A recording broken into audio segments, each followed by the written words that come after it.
Sukacita bukan karena kamu telah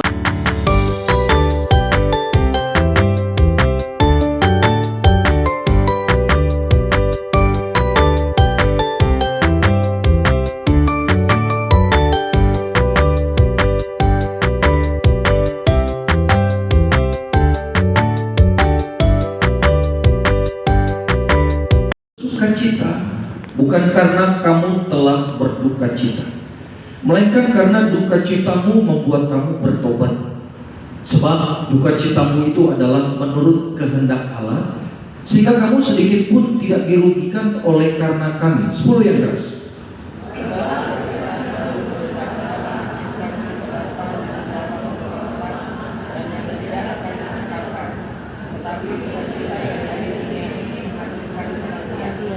Sebelah sini sama-sama. Sebab perhatikanlah betapa justru duka cita yang menurut kehendak Allah itu mengerjakan pada kamu kesungguhan yang besar, bahkan pembelaan diri, kejengkelan, ketakutan, kerinduan, kegiatan, penghukuman. Terus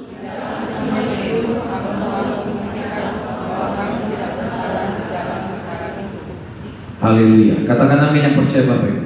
Amin. Saudaraku, di dalam Alkitab dijelaskan begitu banyak cara Tuhan menarik perhatian kita untuk fokus kepada Tuhan. Betul. Cara Tuhan menarik hati kita untuk semakin melekat kepada Tuhan. Kenapa saya pakai istilah Tuhan menarik? Karena begini, kalau Tuhan tidak tarik kita mendekat kepada Dia, dunia pun secara ekstrim akan berusaha menarik kita mendekat kepada dunia. Percaya saudara? Jadi di tempat ini Tuhan sedang menunjukkan, mendemonstrasikan kepada Bapak Ibu segala rencana-rencana Tuhan yang besar di dalam kehidupan kita. Itu tujuannya adalah untuk menarik kita.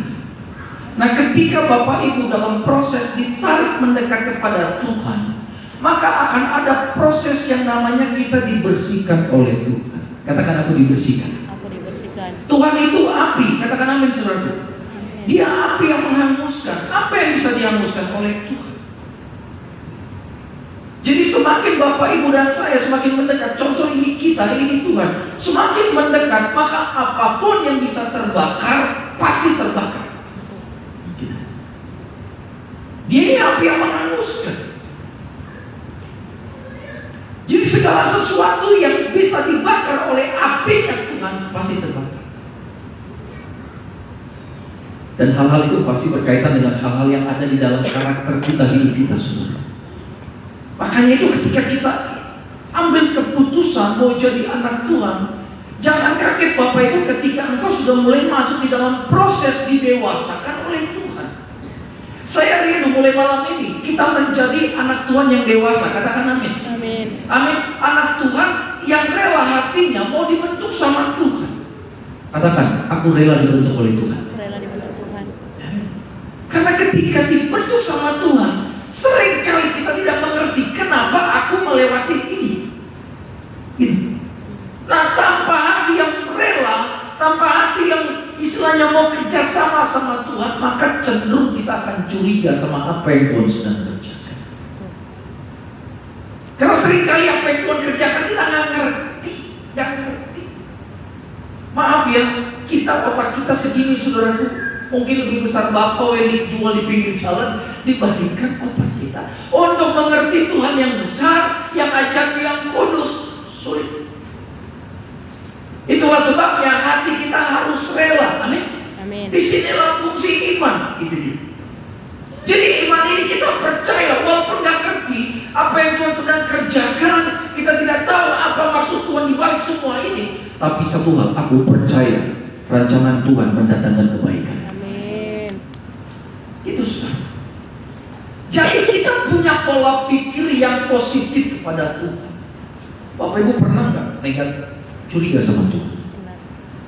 Jujur, dalam hati aja, nggak usah dijawab di sini. Pernah nggak Bapak Ibu curiga sama Tuhan? Kok Tuhan begini ya sama saya? Yang lain doanya dijawab, masalahnya sama-sama berat. Bahkan doanya lebih duluan saya loh Tuhan. Dia baru kemarin masalahnya langsung ada jalan keluar, langsung ada mujizat, langsung sembuh, langsung ada promosi. Lah saya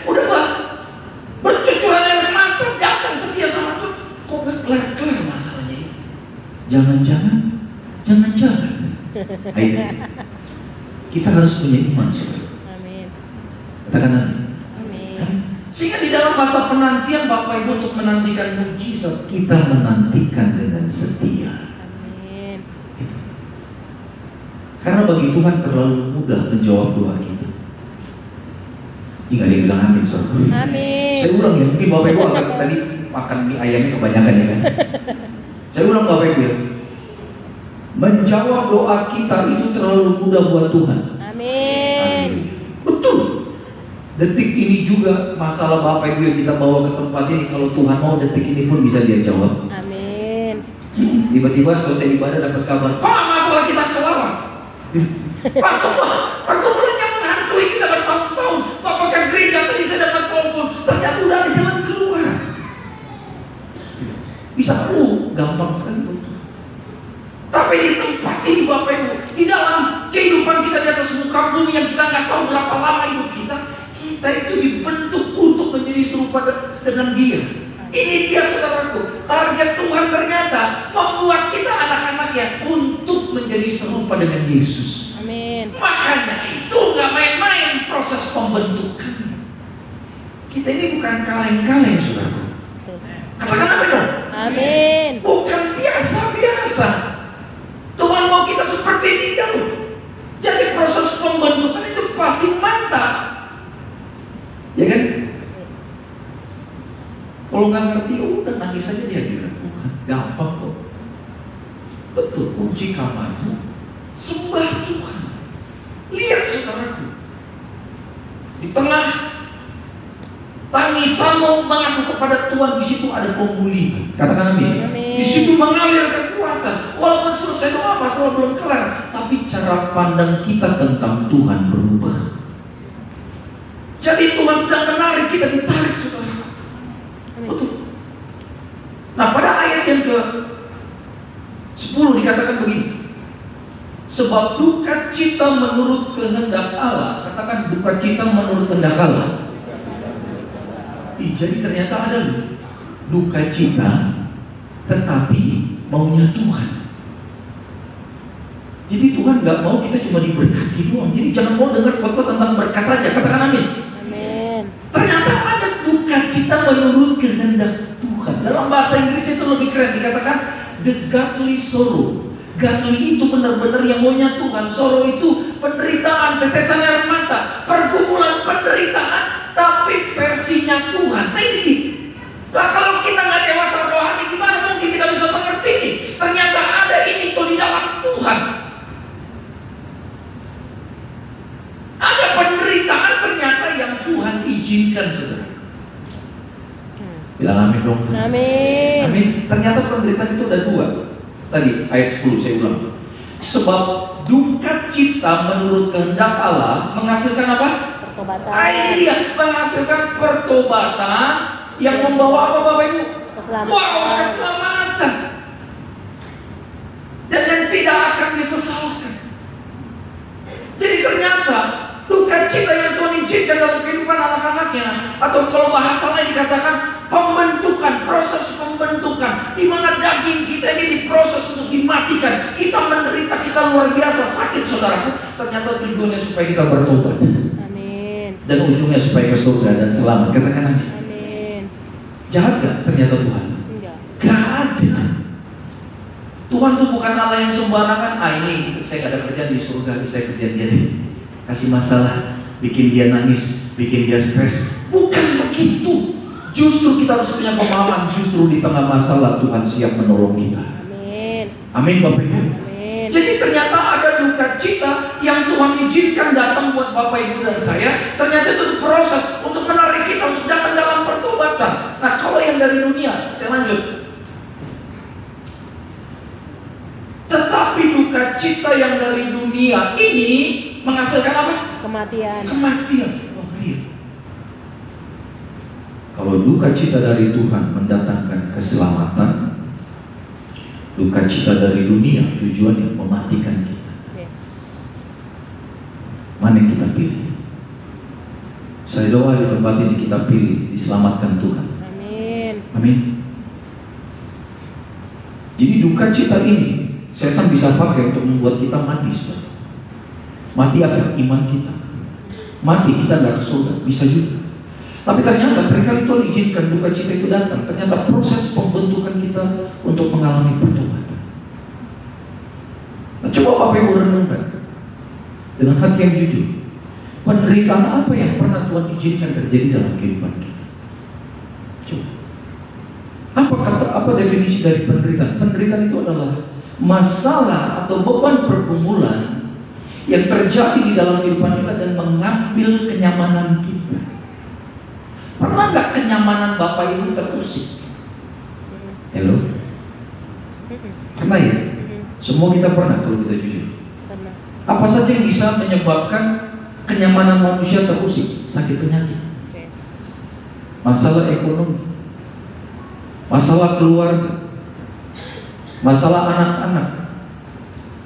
Ternyata begitu banyak. Kalau kita mau jujur bikin checklist di sini, saya percaya ada ribuan masalah. Setelah saya jadi pendeta, saya baru sadar ternyata manusia itu masalahnya sangat banyak. Betul. Banyak jemaat kalau konseling sama saya jujur, saya sebagian besar nggak tahu solusi mereka itu apa. Betul. Sebagai manusia saya terbatas, katakan amin. Amin. Tapi begitu saya doa sama Tuhan, Tuhan hambamu terbatas tapi Tuhan tidak. Tuhan tahu masalah dia. Tuhan tahu benang merahnya apa. Apa akar dari masalah? Yang aku lihat saat ini Tuhan adalah hanya puncak dari masalah. Tapi di bawah masalah penyebabnya apa? Aku nggak tahu Tuhan. Engkau Allah yang Maha tahu. Aku serahkan masalah jemaat ini kepadamu Tuhan. Tolong kasih tahu apa solusinya. Ini nanti Tuhan ngomong di situ semua. Katakan kepada dia, lakukan A, lakukan B, lakukan C, dia terjadi pemulihan pasti. Bilang amin Bapak Ibu. Amin. Jadi ada hal-hal yang Tuhan izinkan terjadi Bapak Ibu di dalam kehidupan kita. Sehingga di tempat ini kita diajak Tuhan untuk belajar merespon masalah dengan benar. Kalau kita merespon masalah yang sedang terjadi, ada nggak masalah baru yang terjadi hari ini tadi? Tiba-tiba Bapak Ibu dengar kabar nggak enak, ada masalah hari ini, ada nggak? Ada mungkin ya. Nah, respon kita terhadap masalah itu penting Bapak Ibu. Secara natural manusia kita kaget, wajar. Tapi setelah itu apa? Ini. Kalau kita meresponnya dengan hati yang tertuju kepada Tuhan, saya percaya sebesar apapun masalah yang Tuhan izinkan, Bapak Ibu akan datang kepada pribadi yang sanggup menolong kita. Yesus Kristus namanya. Amin. Walaupun begitu kita datang gak langsung ada jawaban, percaya. Justru seringkali semakin dewasa, semakin dalam tanda kutip agak lama jawaban. Ya apa-apa, nikmati saja proses itu sebenarnya. Justru orang-orang kalau lagi baru bertobat minta apapun dikasih sama Tuhan. Betul. Saya nggak bohong, saya banyak melihat orang baru bertobat minta apapun sama Tuhan. Tuh, kasih. Karena saya juga pernah mengalami. Awal saya bertobat, Bapak Ibu, di zaman itu susah orang dapat visa ke Amerika. Saya dibaptis dan Bapak Reji tanya, kamu mau didoain apa? Pak, saya mau ke Amerika Pak. Ya, saya doa kamu bisa ke Amerika, dapat visa ke Amerika. Bener, saya udah coba setahun gak dapat dapat. Setelah didoain Bapak Reji, dibaptis lah. Gak lama, 2-3 minggu setelah itu visa sudah di tangan saya, saudara. Amin. Bahkan minggu depannya saya sudah ada di tanah Amerika. Bayangkan, dulu itu bagi saya sangat sulit, seperti mimpi yang rasanya gak mau bangun untuk pergi ke sana. Tapi ternyata bagi Tuhan tidak ada yang mustahil. Tepuk tangan yang meriah buat Tuhan. Sesampainya di sana semua saya seperti dimanjakan sama Tuhan. Ketemu orang baik yang nolong saya. Semua surat-surat untuk saya bisa kerja satu persatu saya dapat mudah sekali. Tinggal doa, dapat doa, dapat semua. Tuhan sayang banget sama saya. Itu dia. Tapi akhirnya saya belajar. Setelah berapa tahun menjadi anak Tuhan, doa, kok nggak kayak dulu ya? Dulu kayaknya doa jawab aja. Oh, akhirnya saya ngerti. Ada satu proses yang harus kita lewati. Siapapun dia, mau anak siapapun kita pasti lewati proses ini. Apa? Didewasakan oleh Tuhan. Amin. Katakan amin. Amin. Jadi kalau nampaknya saat ini Bapak Ibu jawaban doamu belum datang, relax, santai. Kenapa? Doanya pasti dikabulkan Tuhan. Amin. Nah, Tuhan sedang mengajarkan kepada kita satu strategi, hal bagaimana caranya menanti-nantikan jawaban itu. Jadi ketika di dalam penantian itu, suasana hati kita harus benar di hadapan Tuhan. Selama kita menanti, kita ngedumel, kita ragu, kita marah, kita kecewa sama Tuhan, sampai nanti kita pulang ke surga, nggak akan dijawab loh. Jangan salahkan. Jadi semakin Bapak Ibu cepat merespon dengan baik, saya percaya semakin cepat datang jawaban doa. Amin. Amin. Betul. Semakin saya bertumbuh di dalam Kristus, saya semakin dewasa di dalam Tuhan, saya semakin mengerti isi hati Bapa di surga. Satu hal yang harus kita taruh di dalam pikiran kita dan hati kita, bagi Tuhan bikin mujizat itu gampang, mudah. Dan satu hal juga, Tuhan mau Bapak Ibu sehat, Tuhan mau Bapak Ibu diberkati. Katakan amin. Tuhan mau hidupmu berbahagia. Betul. Yohanes 2:10 dikatakan, pencuri datang hanya untuk mencuri, membunuh, dan membinasakan. Tetapi aku datang supaya mereka memiliki hidup dan memilikinya di dalam segala kelimpahan. Tuhan mau Bapak Ibu hidupmu berkelimpahan. Bukan artinya Tuhan mau kita bergelimang harta, bukan. Saya percaya kalau masalah berkat terlalu kecil buat Tuhan, itu berkat paling rendah, itu berkat jalan. Betul. Berkat terbesar apa? Keselamatan, damai sejahtera, ada ketenangan. Saya berapa kali ketemu orang kaya tapi stres. Saya berapa kali ketemu orang hebat Bapak Ibu bahkan terkenal di Indonesia, tapi mau tidur aja makan obat tidur. Dikit-dikit ke rumah sakit karena merasa badan sakit, padahal diperiksa dokter enggak sakit. Tapi buru-buru ke rumah sakit kenapa? Takut mati. Tuh. Sementara Bapak Ibu dan saya tetap percaya bahwa umur kita di tangan Tuhan. Katakan amin. Amin. Jadi kita punya pemahaman yang benar tentang Tuhan. Nah, Tuhan sedang mengajarkan ini buat Bapak Ibu dan saya pada malam hari ini. Dikatakan sebab duka cita menurut kehendak Allah itu menghasilkan pertobatan yang membawa kepada keselamatan. Coba renung. Bapak Ibu masih ingat gak? Awal Bapak Ibu jatuh cinta sama Tuhan. Saya kasih waktu 2 jam, tolong ingat-ingat. Masih ingat gak Bapak Ibu awal dimana Bapak Ibu mulai komitmen bilang ini, Tuhan hidupku milikmu, aku mau setia sama Tuhan. Dan mulai saat itu Bapak Ibu rajin ke gereja, rajin berdoa, rajin baca firman. Dan mulai hari itu Bapak Ibu berusaha untuk berubah karakter sesuai dengan apa yang Tuhan katakan. Masih ingat gak? Halo? Masih ingat ya? Saya masih ingat saudara. Dan saat itu gak akan pernah saya lupakan.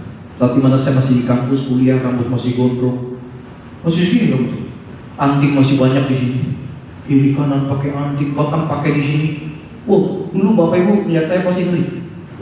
Dulu kalau saya lagi ibadah, Bapak Ibu rambut gondrong, anting masih ramai di muka saya. Kalau lagi angkat tangan kok ini suasana jemaat langsung inang-inang kiri kanan amankan dompet. Ini siapa ya kan? Di gereja rambut gondrong menyeramkan. Jangan-jangan nanti kami angkat tangan, tas kami pun diangkat sama dia. Padahal saya lagi menyembah Tuhan. Tampang memang rapuh, hatinya udah rindu Bapak Ibu. Wah pokoknya melankolis, saya orangnya susah nangis. Tapi kalau di hadirat Tuhan cengeng saya. Bukan karena mikirin belum bayar uang kos, bukan. Tapi saya merasa orang seperti saya ya, ternyata disayang oleh Tuhan. Saya nggak akan lupa masa-masa seperti itu. Nah Tuhan mau Bapak Ibu ingat masa-masa seperti itu. Dan ingat setiap proses apapun yang Tuhan sedang izinkan terjadi. Mulai saat itu bahkan hingga detik ini. Tidak pernah ada satu firman yang mengatakan ikut Tuhan lalu masalah kita semua selesai. Ikut Tuhan hidup kita langsung seperti di jalan tol, gak ada masalah. Ada gak ayatnya? Gak akan ada saudara. Tapi Tuhan janji bersama Tuhan sertai setiap perjalanan kita. Amin. Janji-janji penyertaannya buat kita itu banyak luar biasa. Tidak. Jika Tuhan di pihakku, siapakah lawanku? Wih keren loh. Keren saudaraku. Jadi mau orang jahat bagaimanapun, kekuatannya katanya besar, roh jahat manapun, kuasa-kuasa kegelapan kiriman dari manapun, kalau Tuhan di pihak kita, siapakah lawan kita? Kita harus punya iman itu. Jadi penyertaan Tuhan bukan hanya kita dilindungi, nggak disantet orang, nggak bisa diguna-guna, nggak bisa dipelet, nggak bisa diganggu oleh yang jahat. Bukan hanya itu, tapi di tengah masalah pergumulan, goncangan, Tuhan ada beserta kita. Pernah nggak Bapak Ibu saking kuatnya goncangan dalam hidupmu, mau berdoa aja nggak tahu mau ngomong apa sama Tuhan. Yang bisa kau lakukan cuma netesin air mata. Aduh Tuhan, mau ngomong tuh rasanya berat.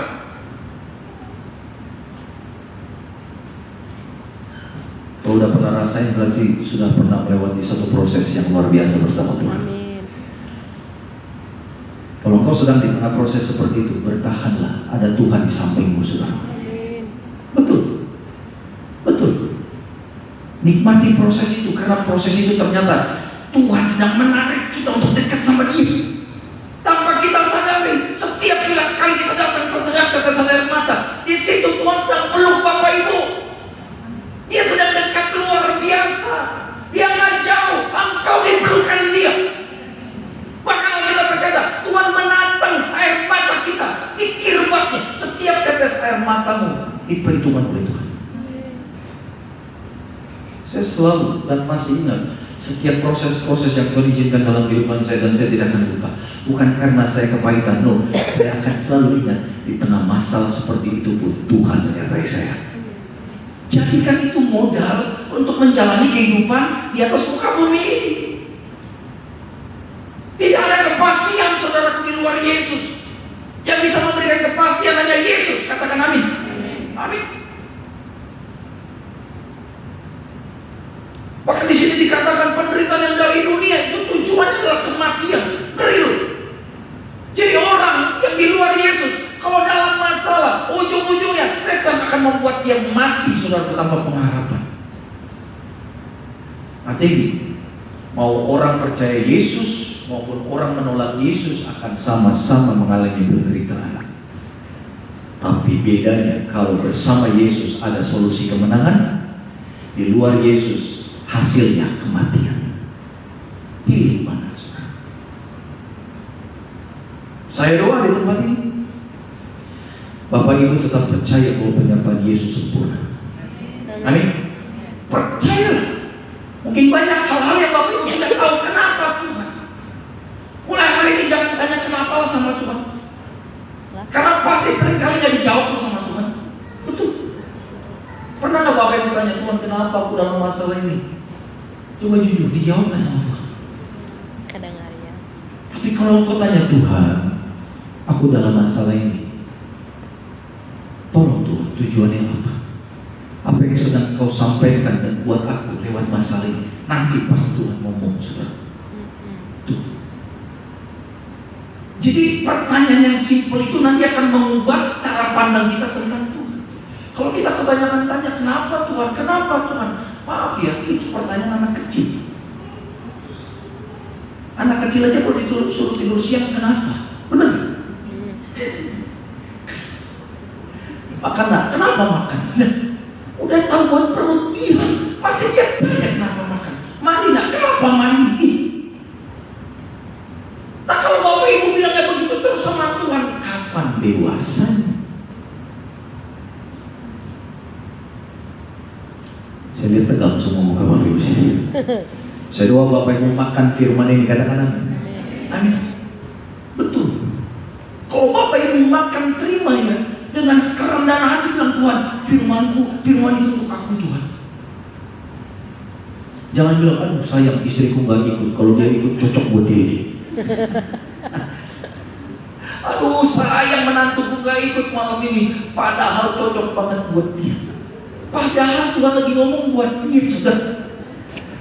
Mulai hari ini bilang gini, Tuhan, aku terima firman-Mu. Walaupun berat, tapi aku tahu firman ini adalah modal untuk aku mengalami mujizat Tuhan. Betul. Jadi hati-hati bagaimana cara kita menyikapi penderitaan dalam kehidupan. Karena setiap manusia pasti diizinkan dalam masalah. Benar gak? Benar. Kalau kita mau jujur, pernah gak kita bebas dari masalah? Atau ada nggak yang datang malam ini gak ada masalah? Yang gak ada masalah coba angkat tangannya dulu. Dan dicatat semua malaikat. pendeta pun gak angkat tangan, saudaraku. Kita semua ada masalah, tapi kita tidak takut dengan masalah. Katakan amin. Karena semua kita tahu Bapak Ibu, semuanya ternyata untuk menarik kita masuk dalam pertobatan. Saya percaya 99,999% manusia di atas muka bumi ini bertobat justru karena Tuhan izinkan masalah jadi dalam hidup dia. Entah sakit penyakit, entah masalah ekonomi, entah masalah keluarga, masalah apapun. Kalau saya dulu sering dijitak sama Tuhan lewat penyakit, saudara. Betul. Saya walaupun masih muda dulu, sekarang tetap masih muda, amin Bapak Ibu. Tolong bikin senang Bapak pendetanya. Masih muda kan ya? Masih muda saudara. Ya. Tapi jauh lebih muda dari sekarang. Dulu justru saya ini sakit-sakitan. Di bangku kuliah saya hampir gak bisa jalan. Datang ke dokter, dokter pun bingung saya ini sakit apa. Coba bayangkan, setiap kali saya berobat, dokter berkata begini, kamu masih muda, kenapa keadaan kamu seperti ini? Stres gak Bapak Ibu saya? Takut dulu saya. Saya cuma takut satu, apa? Takut mati. Saya tahu kalau saya mati saat itu saya gak ke surga, karena saya tahu betapa hitam dan gelap dosa saya. Kalau saya mati, saya gak ketemu Tuhan. Saya tahu saudara. Di rumah gak ada yang doain saya. Saya sendirian. Asal setiap kali di rumah berbaring, tutup mata, saya lihat roh setan mau cabut nyawa saya. Sehingga kalau malam-malam saya duduk di tempat tidur. Supaya apa? Supaya nggak tidur. Tapi kan sekuat-kuatnya saya ngantuk juga, benar kan? Tapi setiap kali tutup mata, rasa setan mau cabut nyawa saya. Ketakutan Bapak. Takut. Jadi kalau Bapak Ibu di tempat ini, istrimu, suamimu, anakmu, orang tuamu dekat sama Tuhan, mengucap syukurlah. Amin. Sehingga apa? Bisa saling mendoakan. Betul, bisa saling mendoakan. Akhirnya apa? Saya puji Tuhan. Ternyata lewat sakit yang parah yang Tuhan izinkan terjadi dalam tubuh saya, hampir membuat nyawa saya putus. Justru penyakit itu ternyata diizinkan Tuhan untuk menarik saya masuk dalam pertobatan. Saya ini tipe orangnya, kalau orang Ibrani bilang jubul. Tahu jubul? Jogal, itu bahasa Ibrani. Banyak yang ketawa, berarti sama-sama orang Ibrani kita. Ya, pokoknya saya ini orang kalau nggak dijitak Tuhan nggak tobat. Tapi ternyata sama Tuhan gini. Sebenarnya kita ini nggak perlu dijitak babak belur dulu baru bertobat. Katakan amin. Tergantung kita. Kalau Tuhan ngomong dan kita langsung berubah, apa kita saudaraku? Nggak perlu bangkrut dulu, nggak perlu minus dulu, nggak perlu sakit-sakitan dulu, nggak perlu masalah yang besar dulu, baru bertobat. Jangan. Jadi kenapa saya ngomong seperti ini? Supaya Bapak Ibu nggak alami seperti saya. Pergumulannya kalau saya ingat-ingat ngeri saudaraku. Kalau sekarang saya dengar Tuhan ngomong, ya Tuhan, saya taat. Terima kasih Tuhan. Apalagi Tuhan yang harus kuubah dalam hidupku. Karakter apa Tuhan yang masih kau tidak suka dari hidupku? Aku mau Tuhan berubah Tuhan. Ayo ngomong Tuhan. Ngomong. Oh kalau dulu Bapak Ibu, jangankan istilahnya Tuhan aja kalau negur saya lawan Bapak Ibu. Betul. Saking kerasnya tuh saya. Dalam hati ngeyel. Udah dibentuk sama Tuhan, udah ditegur sama Tuhan. Di dalam hati nanduk saya sama Tuhan. Nanduk sama orang lah masih mendingan. Tuhan saya berusaha tanduk siapa saya Bapak Ibu. Jika pada malam hari ini saudaraku, Tuhan mau mengajarkan kita semua, berilah hati kita dibentuk sama Tuhan. Katakan amin. Amin.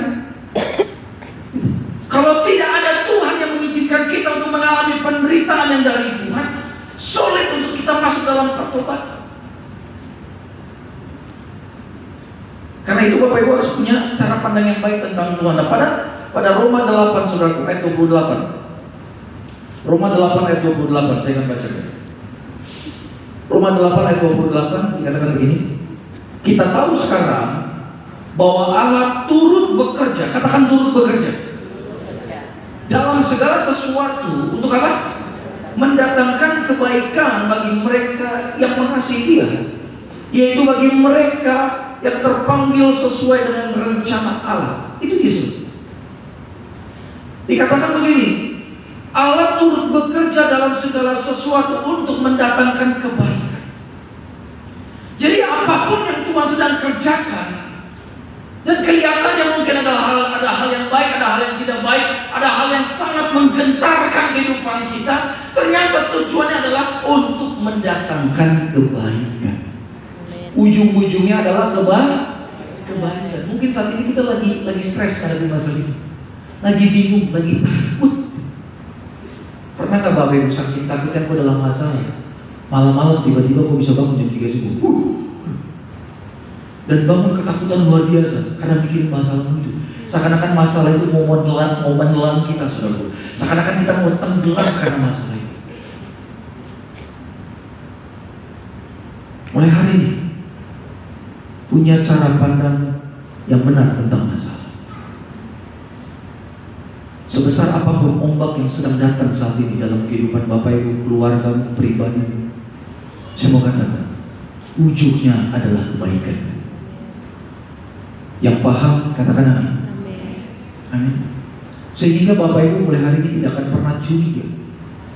Bahkan di tengah ombak yang besar dalam masalah, kau bisa angkat tangan dan berkata, terima kasih Tuhan.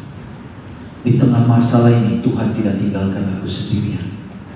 Tuhan ajar aku untuk merendahkan diriku dan percaya bagi Tuhan tidak ada yang mustahil. Amin. Sikap hati ini menyenangkan hati Tuhan.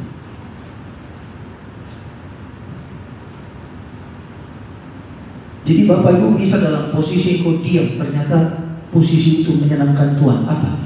Sikap hati yang percaya kepada Dia tanpa ragu sedikit.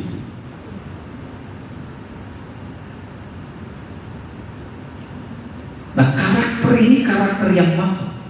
Karena untuk orang punya karakter seperti ini pasti sudah mengalami ups and downs di dalam kehidupan. Sudah banyak mengalami cucuran air mata, banyak mengalami proses diperas oleh Tuhan. Orang untuk tetap tenang dalam masalah, saya percaya orang ini sudah punya iman hanya satu, apa? Bagi Tuhan tidak ada yang mustahil.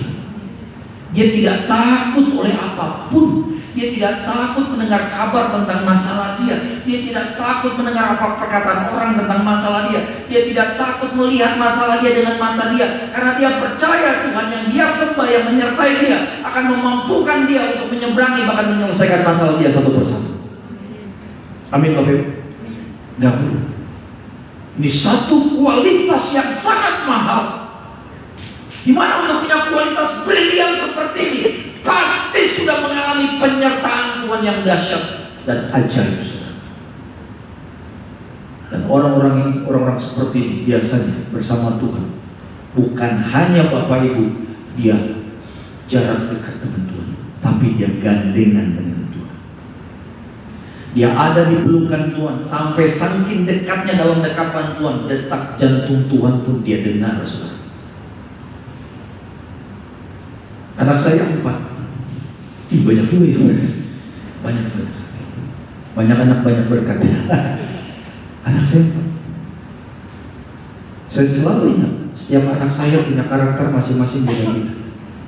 Tapi saya perhatikan 4 anak ini punya kebiasaan yang sama. Apa? Setiap kali mereka sedih, takut, asal di dekapan saya atau istri saya, langsung tenang.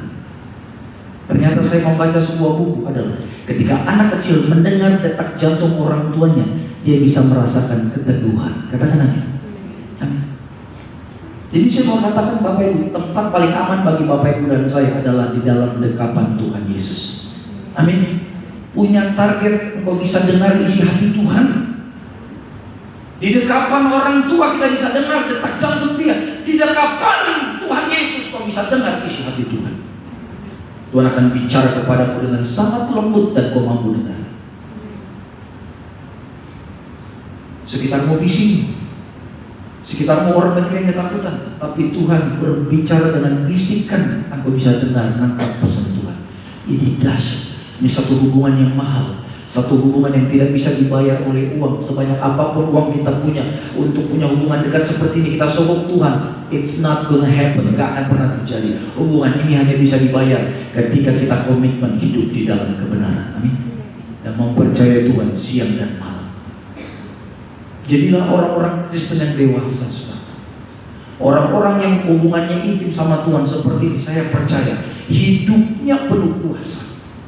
Bilang amin. hidupnya penuh kuasa. Dia bisa menikmati janji Tuhan bahwa musuh setan roh jahat di bawah telapak kaki dia,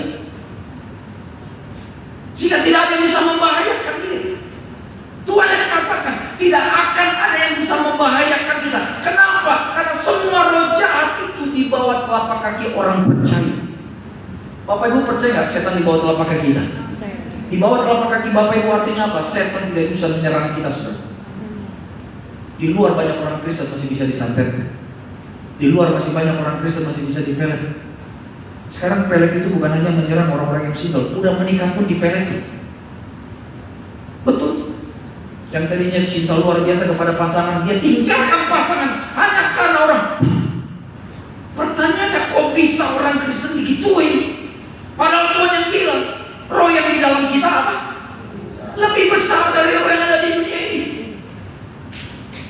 Kalau dia bisa dipelet, bisa disantet, artinya apa? Roh dia belum lebih besar dari roh yang ada di dunia. Masih ada PR yang belum selesai. Karena itu ciptaan Tuhan, bentuk Bapak Ibu. Karena pembentukan itu akan memampukan kita, sehingga roh yang di dalam kita lebih besar dari roh yang ada di dunia. Jadi jangan takut dengan proses Tuhan. Amin Bapak Ibu. Jangan curiga sama Tuhan ketika banyak hal yang Bapak Ibu tidak mengerti terjadi. That's okay. Tetap katakan, Tuhan, aku percaya Engkau baik, rencanamu tidak ada yang jahat. Aku percaya Engkau mengasihi. Kalau nyawa saja Kau kasih bagiku, kalau tubuhmu saja Kau berikan bagiku, darahmu tercurah bagiku, aku percaya masalah ini tujuannya mendatangkan kebaikan bagiku. Tuhan senang banget, Pak. Betul. Tuhan bilang, wah anakku ini keren banget ya. Dia percaya sama aku total. Dia gak ragu sedikit pun. Walaupun sedang mengizinkan badai kiri kanan hampir menenggelamkan perahu dia, tapi dia percaya bahwa aku menyertai dia. This is my son, this is my daughter, I will promote her. Aku akan promosikan dia karena sudah waktunya dia bisa dipercayakan. Nanti ketika Bapak Ibu dipromosikan, Tuhan percaya, urapan yang Tuhan kasih itu mahal.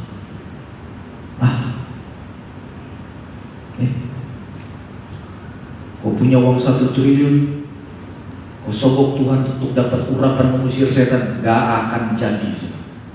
Tuhan gak bisa disogok. Urapan Tuhan tidak bisa dibayar. Katakan amin. Gak bisa dibayar. Kau punya uang 5 triliun, kau sogok Tuhan, Tuhan aku kasih uang, kasih urapan kesembuhan, orang sakit kedua akan sembuh. Gak akan pernah terjadi. Urapan kesembuhan, mengusir setan, urapan keberhasilan, kesuksesan hanya Bapak Ibu dapat ketika engkau hidup di dalam perkenanan Tuhan. Gratis, katakan amin. Tapi harus dibayar mahal dengan apa? Kesembuhan bersama Tuhan. Jadi belajar mengucap syukur, belajar percaya, jangan ragu, jangan curiga sedikit pun sama Tuhan. Lihat Bapak Ibu sudah ada di track yang benar. Kau sudah berjalan bersama Allah Sang Pencipta. Bayangkan saat ini yang menyertai kita bukan manusia hebat, tapi Tuhan yang punya surga. Dia ada beserta kita sampai selama-lamanya. Amin. Tepuk tangan yang bangga buat Tuhan kita. Bapak, sungguh kami mengucap syukur firman-Mu malam ini berbicara buat kami semua bahwa ternyata ada penderitaan yang Tuhan izinkan terjadi untuk mendatangkan sebuah proses pertobatan. Dan pertobatan inilah yang akan menuntun kami untuk masuk ke dalam keselamatan di dalam Kristus. Terima kasih Tuhan karena Kau yang berjanji bahwa Kau akan menyertai kami sampai akhir zaman. Kau yang terus menyertai kami dalam setiap musim kehidupan kami. Masalah boleh datang, tapi Tuhan menjadi pembela, menjadi sumber jalan keluar bagi kami. Thank you Jesus. Kami bangga jadi anak-Mu. Di malam hari ini kami akan bersatu dengan kuasa tubuh dan darah Tuhan Yesus. Sebagai ucapan syukur, kami rindu memberkati pelayanan gereja Tiberias. Ajar kami memberi dengan sukacita, ajar kami memberi yang terbaik. Di dalam nama Tuhan Yesus, kita yang siap memberkati pelayanan gereja Tiberias. Mari semua bersama-sama kita katakan